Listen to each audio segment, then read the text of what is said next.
Béliard. Votre invitée Sonia Mabrouk, c'est Elisabeth Borne, ministre de la Transition écologique et solidaire. Bonjour Elisabeth Borne. Bonjour. Dans votre ministère, large ministère, il y a aussi les transports. Alors après Glazure, XL Airways demande son placement en redressement judiciaire.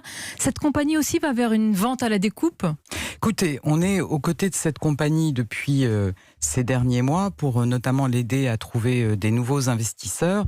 Moi, aujourd'hui, je pense d'abord aux salariés et aux passagers, donc on va être très attentifs. Jean-Baptiste Djebari, qui près de moi suit les transports maintenant, va être aux côtés de la compagnie pour rechercher des solutions, pour préserver l'emploi et pour assurer la continuité de l'activité. 600 salariés, pour le moment, il n'y a aucune garantie pour l'emploi. Est-ce que vous avez peut-être une piste d'un repreneur sérieux avec de véritables garanties apportées ?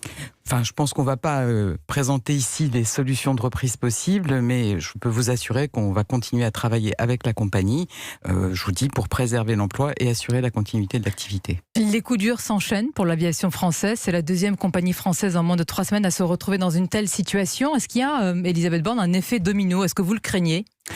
Je pense que c'est vraiment deux situations totalement différentes. Elles ne sont pas sur le même marché. Et donc voilà, c'est des cas différents qu'il faut accompagner chacun avec beaucoup d'attention et c'est ce qu'on va continuer à faire. Malgré tout, ces compagnies françaises se plaignent de taxes spécifiquement françaises dans leur domaine que leurs concurrentes, Lufthansa ou British Airways, ne supportent pas. Elles se plaignent, Elisabeth Borne, d'un point insoutenable de ces taxes.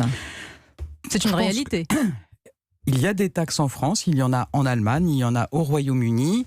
Je pense aussi que les Français ils nous ont dit qu'ils souhaitaient que tous les modes de transport participent aussi au financement de nos transports propres, par exemple. Et c'est ce qu'on a décidé de faire. Et c'est pour ça que c'est aussi des sujets qu'on porte au niveau européen. Et je pense que Jean-Baptiste Djebari, transport ce matin, pourra le dire, qu'on souhaite effectivement que les pays européens suivent le chemin que la France trace. Contribution sur les billets. Les autres pays européens ne sont peut-être pas fous, ils ne veulent pas pénaliser la compétitivité de leur compagnie. Ils ont peut-être raison d'ailleurs. Je pense que les autres pays européens, ils peuvent effectivement penser à ça. Ils peuvent aussi entendre les citoyens qui souhaitent que les modes de transport tels que l'aviation contribuent aussi au financement de transports plus propres. Le train à présent, Elisabeth Borne, la SNCF aura un nouveau patron au mois de janvier. Emmanuel Macron l'a choisi dans le vivier de la SNCF, Jean-Pierre Farandou. On ne le connaît pas encore. Pourquoi est-il aux yeux de l'exécutif l'homme de la situation ? Alors Jean-Pierre Farandou, moi je le connais depuis longtemps. Je pense que c'est effectivement la bonne personne au bon moment. C'est un cheminot d'abord et je pense que c'est important de bien connaître l'entreprise. C'est pas une entreprise comme les autres, la SNCF. C'est aussi un homme de dialogue et de terrain. Je pense que c'est très important dans les transformations que la SNCF doit connaître dans les prochains mois. C'est aussi un chef d'entreprise. Il dirigeait la filiale transport en commun de la SNCF. Donc, il a une expérience de la concurrence et une expérience aussi de l'international. Donc, voilà, je pense qu'il a tous les atouts pour bien conduire la SNCF dans les transformations importantes qu'elle va connaître dans les prochains mois. Est-ce qu'il a aussi, vous dites l'expérience de terrain, mais est-ce qu'il a aussi l'expérience des conflits et des conflits sociaux ? Est-ce qu'il a un profil de démineur ? Parce qu'il va falloir en désamorcer des conflits à la SNCF. Je pense que c'est un homme de dialogue social. Je crois que les cheminots le connaissent aussi et qui savent que c'est quelqu'un qui écoute et qui va permettre de trouver aussi des bonnes solutions avec les cheminots. Sur le plan de l'énergie et des prix à la pompe, vous répétez, Elisabeth Borne, qu'il n'y aura pas de problème d'approvisionnement. Malgré tout, est-ce que vous dites ce matin que vous veillez et même que vous appelez les pétroliers à la retenue sur l'augmentation des prix ? Alors, plus que jamais, vous savez, on a vu qu'il y avait eu un petit coup de chaud, on va dire, sur les prix du baril en début de semaine. Là, le prix du baril est revenu à son niveau des dernières semaines. Donc, il n'y a aucune raison qu'il y ait une hausse à la pompe, des prix à la pompe. Et je peux vous assurer que le gouvernement sera très attentif à ce que ce soit bien le cas. Aucune raison, mais vous ne maîtrisez pas la situation géopolitique. Vous ne savez pas combien va durer la réparation des sites pétroliers en Arabie Saoudite. Ce que je peux vous dire, c'est qu'aujourd'hui, il n'y a aucun problème d'approvisionnement. Il y a des stocks et je constate que le cours du baril est revenu à son niveau des dernières semaines. Un samedi sous haute tension est annoncé dans la capitale avec notamment une mobilisation des Gilets jaunes avec malgré tout cette épée de Damoclès d'une éventuelle hausse des prix à la pompe. Le contexte, il est explosif. Vous le redoutez, vous le craignez. Je le dis très clairement. Enfin, moi, j'entends, et puis aussi un certain nombre de responsables politiques qui veulent inquiéter les Français. Je le redis, il n'y a aucun problème d'approvisionnement, il n'y a pas de hausse du cours du baril. aujourd'hui, et donc il n'y a aucune raison qu'il y ait une hausse des prix à la pompe. Pour autant, la colère est réelle et l'inquiétude est toujours là. Écoutez, je pense que le message des Français, il a été reçu 5 sur 5 par le président de la République, par le gouvernement. Je rappelle qu'on a gelé la hausse de la fiscalité, qu'il y a eu des mesures sur le pouvoir d'achat. Et puis, il y a aussi la Convention citoyenne qui va démarrer début octobre. Donc le temps, c'est aujourd'hui à construire des solutions et on est vraiment à l'écoute des Français pour trouver le bon chemin. Construire des solutions sous pression quand même. De nombreuses mobilisations sont prévues. Dès aujourd'hui, il y a la marche pour le climat dont vous allez aussi parler à l'international en vous rendant lundi avec le président à l'ONU à New York. Ces marches viennent vous rappeler, Elisabeth Borne, que vous n'en faites pas assez dans le domaine de l'écologie, malgré tout ce que vous me dites, tout ce que vous dites. Ça vous fait sourire. Pourquoi ? Oui, parce que écoutez, est-ce que vous avez le début d'une preuve d'un acte concret ? Dire que ces mobilisations citoyennes, moi, je peux que prendre ça positivement. C'est très bien qu'aujourd'hui, la prise de conscience de l'urgence écologique, de l'urgence climatique, elle se diffuse dans toute la société. Moi, je vois ça comme une force pour la ministre de l'écologie que je suis.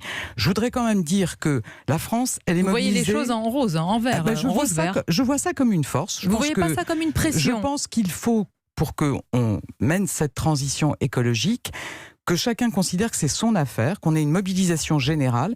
Et donc, je pense que c'est positif. Je le dis aussi aux Français, que la France, elle est plus mobilisée que jamais sur ce sujet du climat. Je rappelle que dès le début du quinquennat, on a posé des actes forts, avec notamment le plan climat, la neutralité carbone en 2050, l'arrêt de l'exploitation des hydrocarbures en 2040, certes, la sortie des véhicules à gaz à effet de serre.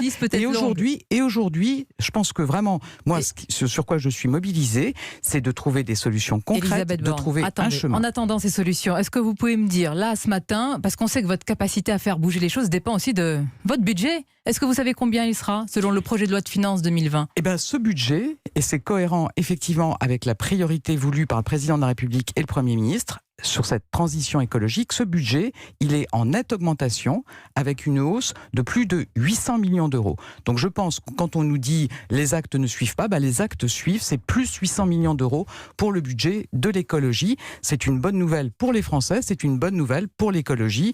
Et donc je pense que voilà, c'est quelque chose de très positif qui montre que les actes sont... Bonne nouvelle, dites-vous ce matin, et on en prend acte, vos crédits augmentent, mais les effectifs en poste diminuent. Vous faites en réalité les frais des économies budgétaires quand même. Des milliers de postes sont supprimés dans votre ministère, Elisabeth Borne. D'abord, il y a des chiffres assez fantaisistes qui ont circulé. Je vous confirme que mon ministère, il participe comme d'autres à l'effort collectif sur les effectifs. Moi, je verrai les syndicats la semaine prochaine. Et donc, c'est avec eux, que je pourrai présenter les réductions d'effectifs. Mais vraiment, le budget est en augmentation. Ça va nous permettre de mieux accompagner les Français. Ça va nous permettre d'investir comme on l'a jamais fait dans des transports plus propres. Je vous cite un exemple, moi, qui me tient à cœur. On parle souvent des fermetures de petites lignes. Justement, vous savez, l'an prochain, on va démarrer, on va faire les travaux pour la réouverture de la ligne Épinal-Saint-Dié.